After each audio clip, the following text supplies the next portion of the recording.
the next gate is the NOR gate, which is basically the inversion of the OR gate.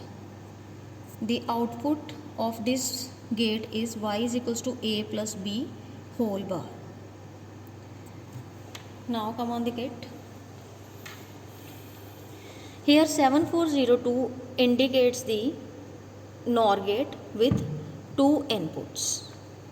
Again we'll connect the two inputs at the logic inputs switches and output at the logic status indicators. Now as you can see the truth table, when both the input signals are low, the output will be high and rest all the output are 0. Here we'll verify.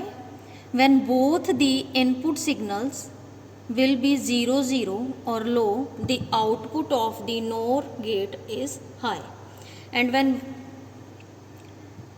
A is 0 and B is 1, the output is 0, and A is 1 and B is 0, output again 0, and when both the signals are high, output of the NOR gate again 0.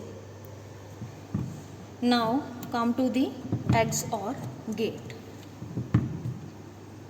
Here is the symbol of the XOR gate. The output of the XOR gate is the A bar B plus AB bar.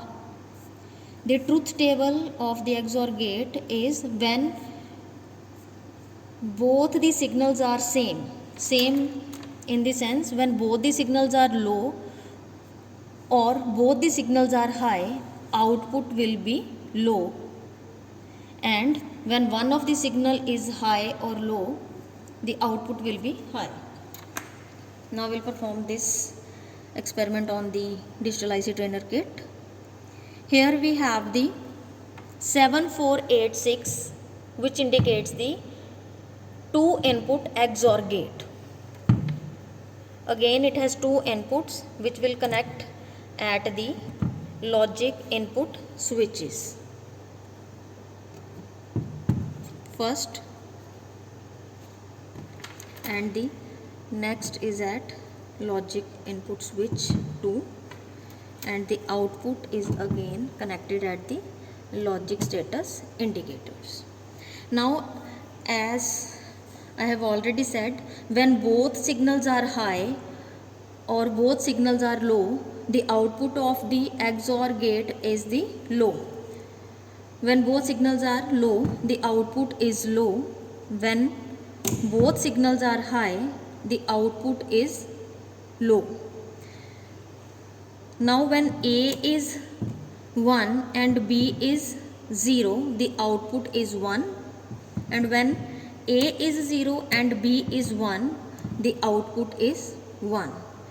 In this way, we can perform all the logic gates on this digital IC trainer kit.